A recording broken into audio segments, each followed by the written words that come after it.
So this is an excerpt from a comment from Dan. I just want to make it its own video. So this is why you are wrong about the nature of death and what happens when you die in your interpretation of the Bible. And so I'm reading a comment from somebody responding, saying he disagrees with my interpretation that he believes the spirit goes to heaven when you die. Your real you, which is a spirit, a ghost or whatever, goes to heaven. And so if you actually let the Bible speak and you don't make it contradictory to itself, you'll realize you'll come to the right understanding. So I'm not going to sugarcoat it. This is why I'm right and you're wrong. Here you go.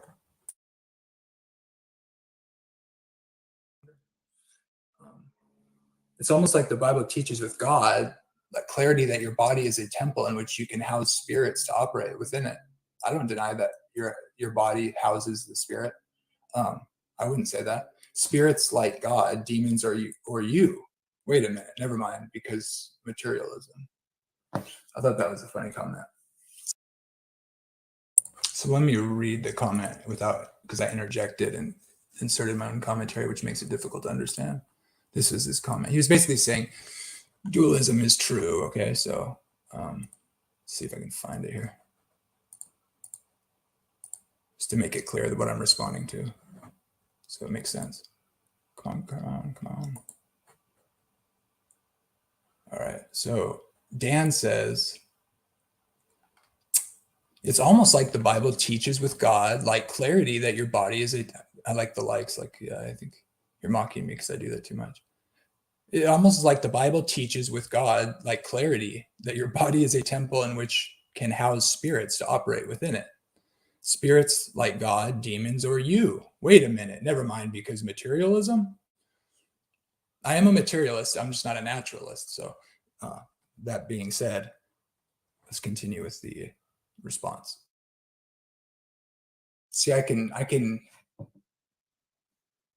that doesn't bother me, even though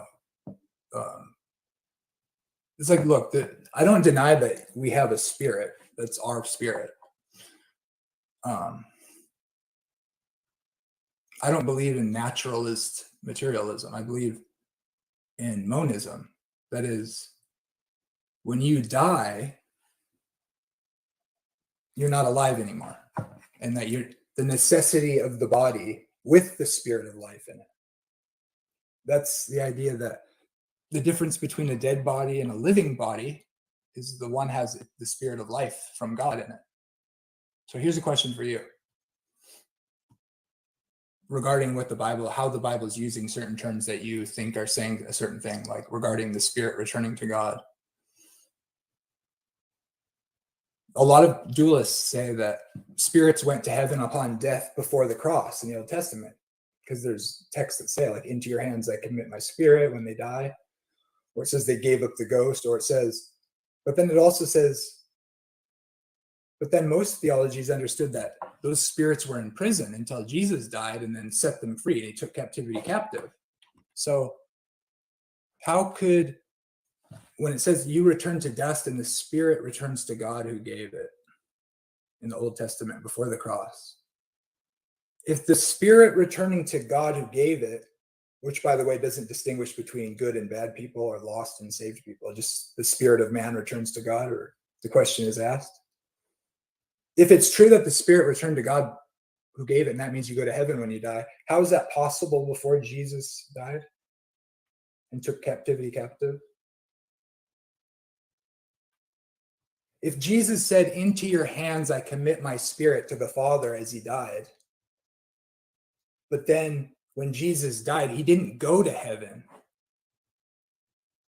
The person who said those words, that person on the cross, that guy, that one whole person on the cross, when he said to his Father on the cross right before he died, that person, who's one person, speaking to his Father, said, into your hands I commit my spirit, and then he died. That one guy on the cross who was speaking about his own one spirit that was on the cross in his body when he said that guy, that one guy, died, and his spirit didn't go to God when he died. He died and he went down to the heart of the earth for 3 days and 3 nights. And then on the third day, his spirit returned to his dead body. And that one person, Jesus, who saved the world by his death, that one guy whose spirit returned to his body after being in the underworld for 3 days, that one guy rose bodily from the dead. And then when Mary finds him after he rose from the dead bodily, that one guy, Jesus, the one person whose spirit returned to his body after being in the underworld for 3 days, that one guy, the one whole person, Jesus, who rose bodily from the dead after being not in heaven for 3 days and 3 nights, but being in the underworld, that one guy. Mary grabbed that one guy who rose bodily from the dead, and he told her, that one guy, Jesus, the one person, the one whole person who is a bodily resurrected Jesus, told Mary, don't cling to me. I have not yet ascended to my Father. So tell me, how does into your hands I commit my spirit have anything to do with your spirit going to heaven when you die? If Jesus didn't go to heaven as a spirit when he died, he went down into the heart of the earth for 3 days and 3 nights. I'll tell you why. Because into your hand I commit my spirit is referring to your spirit is what gives your body life. And man became a living soul when the spirit went into the body, and not until then.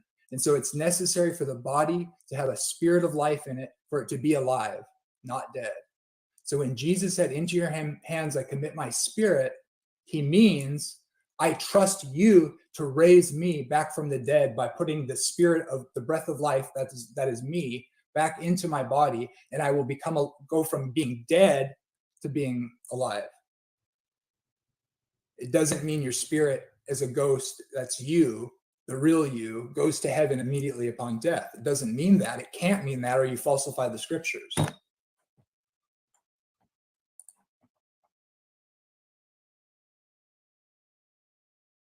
So, my spirit has zero to anything to do, has nothing whatsoever to do with consciously going to heaven upon death, unless you think the Bible's contradictory. So why not be corrected and let the Bible speak?